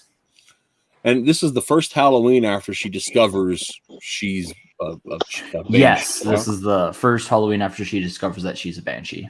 No, okay. That's what I thought I remembered. So, yeah, and that's that's fun to see. And like as I told Brett, I'm super stoked to see Changeling 2 and where it goes from there. So, yeah. So I'm excited to see where that all takes it. Brian will not let this content go. Oh no! I'll say so. The context for this roasting of me is, I went on stream to celebrate getting Hallowed Harvest Volume 1 funded, and I got piss drunk. And I was talking about Rags, and I was like, man, it's really good. There's just not that much out right now. And Brian popped into the voice chat of the stream like 10 seconds later. And so he's never going to let me live it down. And I'm okay with that, because what I take it as is it's a challenge to produce more content myself. Because if he's constantly telling me I need more, hey, yeah, I do need to put more out. I need to, if I want to be a creator, my goal should be to provide people with entertainment. So... Oh, he's contradicting me. Okay, please elucidate, Brian. I said not enough content. Oh, is that what I said? Well, of course. There's never enough Rags content. It's so great. I always want more. I'm just a greedy consumer. Right. Okay. I am content with that answer. Yeah, I think it's fine. And I think it's important to remember that you can't make Brian happy. You can only make him happy being angry. So that's important to remember. Yes. So, but hey, you know what? I will take it as a challenge to produce more content. So I'm okay with being roasted by Brian, because it means, hey, I need to light a fire under my ass. okay. Evie says content duel, make it happen. I will put in a valiant effort. So, well, actually,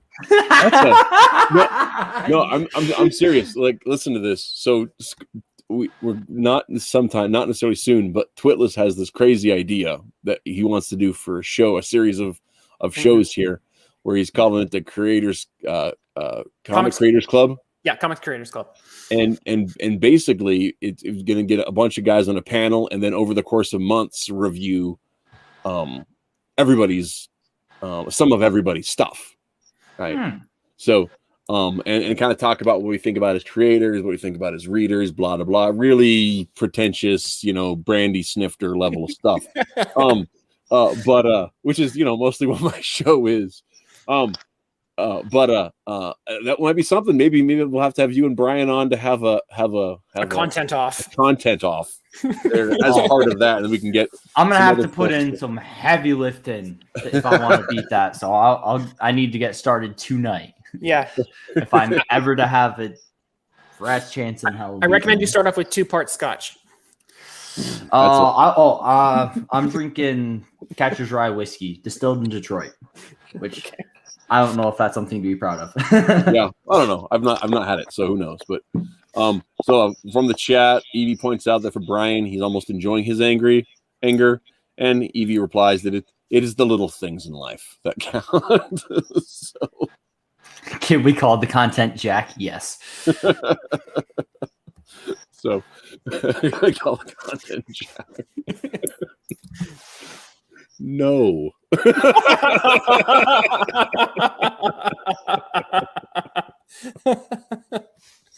I guess I can't tell you what to call your content. Oh, yes. A content off. Very good. There you go. It's all coming together. Yeah. Okay. All right. Yeah, so I think that might be something fun to look at for a future show. I would love to go on stream with Brian. I will get roasted and I will lose, but it will be totally worth it. Yeah. Brian is so much fun on stream. I haven't had him on in a long time, but I've never interacted with him live, not drunk, so I want to attempt it. Yeah. I mean, he'll probably be drunk, but I'm okay with that. I need to experience you sober, sir. Exactly. Oh man. I mean, that first date was just like, ooh. I had the rose tinted goggles on. So, well, guys, now are you guys? I didn't check earlier today, and the link is in the description to go and find these guys. Back the book. Where are you? I'm okay with me being drunk too. Okay. Anyway, but where to find us? You guys the funding right now. Where to find us? So, you can find me at jam_stern on Twitter, at James_stern on Minds. Oh, wait, wrong thing. Sorry, I wanted to reshare your campaign page. Okay. Awesome. Well, thank you, Twitless. Yes. While he's getting that up, there was one last story from the newest or the second volume of Hallowed Harvest, which is my prose story, The Investigation.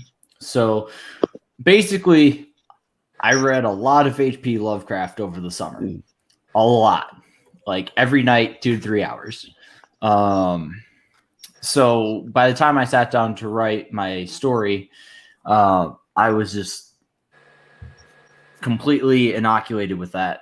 And so my goal was to make a pastiche to Lovecraft's writing. So I didn't pull his creatures and mythology because that I felt would be too derivative content wise, but I did seek to emulate his prose and story structure because I think they're very interesting. Like one of the things I really love about his work is just that the prose is dense, which might be pretentious. It is pretentious, but it's one of the things I enjoyed about it. It's a very distinct feel compared to reading a lot of other types of literature.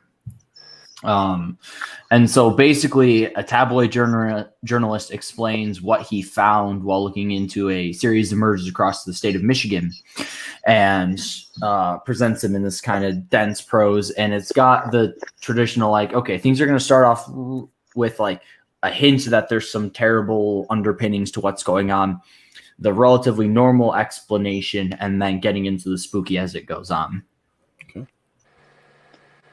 And is that like a prose story then? Yes. Well? So it is a prose story, and it has 4 accompanying illustrations by Bezel LeBlanc, one of the artists for the Mythoverse.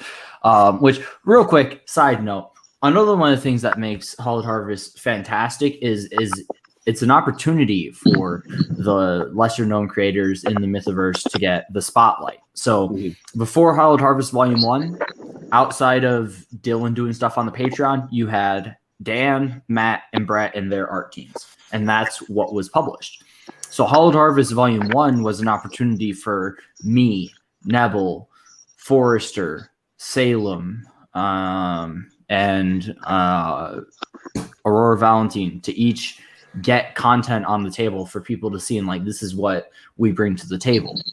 And it's a similar thing with Volume 2. I mean, we're technically all published now because of Volume 1, but it's still like we don't have as much stuff out there. So it's a chance to promote newer creators, and I'd be happy to take on as the creative team grows for the Mythoverse, more new creators and have them produce stuff for Hallowed Harvest. Well, and as sort of that like an always, amplification point. and of course that means more content. Yes, of course. We'll have to talk. I have a horror script I've been meaning to get put into an anthology for a while. We'll have to talk. Perhaps the stipulation is the stories do have to be Mythoverse related. Like it can't be just a random piece of nonsense. It does have to take place within the Mythoverse. Well, that cuts me out. I'm kidding. Fine. You want me to say it, Brian? It's a jack off. There you go. You have your joking content. There you go. Now he can sound clip it and send a complaint to YouTube for me. So yep, have me banned off of social media. I it's my channel, James. See, how could you do this to me? Yes, you did win. I concede to you, Brian. Your superior goading and craftsmanship has beat me. Wait a second. Brian says he's going. Where are you? He's in that shower we've been talking about. Yes, this whole stream. He's keeping. Hey, James, did you mention that your story and mine are basically the same story from two perspectives? Oh, also? yeah. So that's another thing. Hallowed Harvest. So the investigation, which is my story, and the hunt, which is the story Forrester drew, they both follow the same set of events from two different perspectives. Oh. We resolve our creative conflicts in this universe really well because he and I were on opposite ends. What I wanted was John Carpenter, something kind of gritty, cheap, pulpy exploitation, very lowbrow, and he's thinking Lovecraft style. Mm-hmm. So we ended up doing two different tellings about the same murders. Although if you read both, you see how they tie in and connect. And so it's not that they're telling the two stories in different ways. It's just I'm not. No, I think that actually sounds like Evie says that sounds cool. So yeah, for just once I realized that we were going to be doing it this two separate ways. Also, didn't use any imagery from his story so that I wasn't stepping on Basil's toes with the illustrations. So it's entirely different murders and events. So what's off screen in one is on screen in the other. Mm-hmm. Yeah. See, and that's actually I love that dynamic. That was of course used in Bram Stoker's Dracula, right? From letter to letter and event to event. They were able to play with that same dynamic from different narrators' perspectives. So I'm excited to see you talk about that. That's right up my alley, man. I'm excited to see that. Yeah, you should like it. And like always, there's newspaper headlines and little bits that will set up other Mythoverse stories, even if the audience doesn't get it yet. It will definitely reward rereading. So years are very important in the Mythoverse. When it says the year is 2007 or 2015. Yeah. Oh yeah, and I actually that's one of the other things that I personally love about what you've done. I don't know if you guys have looked at any of our Ideal Comics stuff. But all of our short stories are time coded the same way because they're all part of this huge big picture. So every story starts with a date line, and so I love that about the way the Mythoverse is put together. So and you'll find me sometimes I'll be reading along when I went through when Adobe Kroger 2 when I got that in the post. I was reading it and I was like, wait a second, I had to stop and pull out the other volumes and double check the dates and everything to remember what else was going on in the world at the time and stuff like that. So, yep. I'm a history buff anyway, so even when it's modern dates, I just love putting dates on things because that's just how I think. So, oh yeah. So. Well, thank you everybody for talking comics with us here. It's just been a blast. I love talking comics with fellow creators, and I have a soft spot in my heart for horror. So this is just awesome. Oh yeah, this volume will definitely be for you. This is the first volume had some child-friendly stuff, some spooky stuff. This is you have Ginger Story as a palate cleanser, and then it's just mid PG-13 to hard R. Awesome. And one of the things that is fun about anthologies is being able to get that broad scope of stories that are kind of geared at, something for everyone kind of thing. The challenges I have found personally is like at like conventions and stuff is trying to sell the anthology, because you'll have people who'll be like, oh, who's this for? And I'm like, well, this is an all ages story, and this one will make your grandmother cry. So yeah. But at the same time, I mean, like, you guys have a market, and that's us. So we're excited to see how that comes out. It's got 8 days to fund, and you are 2/3 of the way there. Yep. So so we just got 500 left. So remember, everyone, you want special variants, special potentially big old movie poster back at the print tiers. Otherwise, $10 tier gets you completely caught up on Mythoverse stuff on digital. So and of course, once again, like their digital catch-up tier is super affordable. Anybody can chime in there. So hey, we got Raven in the chat. Sweet. Yeah. Howdy, man. Yeah, we've got Welcome to Nick. the party. Oh, and I tell you what, I owe Nick some stuff, and I haven't gotten it to him yet. So hopefully he's not mad at me.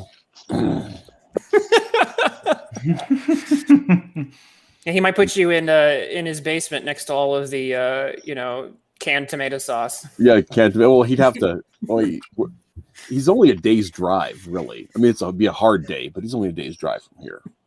But it'd be a stupid hard day, but it's possible. Anyway, that's the story, everybody. We're going to call it a show. It's been an extra long, but I didn't have anywhere I had to go, so I thought we'd just keep it that way.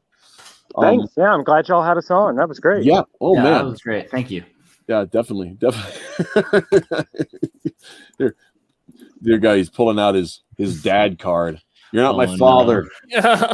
I'm just disappointed in you. You're not my father. You're my boss right now for that project.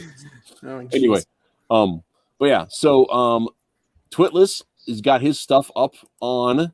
Is this the Amazon store? Yeah, I finally got issue 1 up on the Amazon Kindle store. It's got dynamic view and everything, which was extremely tedious to do. But $2.99 for classic superhero action, and really proud of this. Issue 2 should be coming out soon. I do have the proofs for issue 2, but they botched it in like 4 different ways from Sunday. So I have to get them to do it. They had to rebuild the print file. Wow. They really messed it up. But I'm hoping it shouldn't take too long for issue 2 to come out on Amazon as well. So it's coming along. Yeah. Come join the adventure. So cool. And that's exciting. And I will also go ahead and show my own project very briefly if I can get that up there. You can support us on Patreon or check out forceofgoodandevil.net for 700 pages of teen superhero dramedy in glorious black and white. We're on color on Webtoons, and there'll be some other stuff that's coming along the pike. But most importantly, go Kickstarter, back Hallowed Harvest Volume 2. I think you're going to love it, because I did. Well, I like the first one anyway. I guess I can't really speak for the second one. Next week, we are having Captain Cummings and Doug Ernst on to finally talk about Stan Lee. And that is, we've had to reschedule that show twice. Oh, no. You just jinxed it, by the way. Well, maybe. Well, and that's last week too. But yeah, that was we were originally going to have the show, and then I ended up taking a hiatus over the summer, and then actually, so this will be the 4th time we've sort of scheduled it. But so yeah, that's exciting and fun. But that's next week, and then the week after, Mark Pellegrini and Tim Lim talking about the wild success of Common America and how we all should learn to be jealous and accept it. So that's that story. Yeah, you can say some people were jealous. Yeah, I'm not really jealous because I think it's such an amazing property. I'm jealous. They've put so much work into it. I'm a bit really. jealous. I mean, like I've like having done the webcomic game, I know exactly how much work they put into those books. As far as like the grind of producing pages like that, I've done that for a spell with the team. I know what it is, and the fact that they've kept it up at the level they've kept it up, they've earned it 100%. There's nothing else from that. And so but I'm still gonna talk about it. So that's 2 weeks, and then we'll see what happens after that. So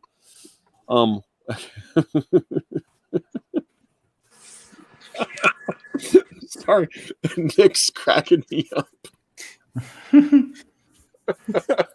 Oh no. Can I chill before I go? I just want to throw out the audience. Go for it, yeah. I have a 20-page manga called Oceana in Brian's American Hops anthology.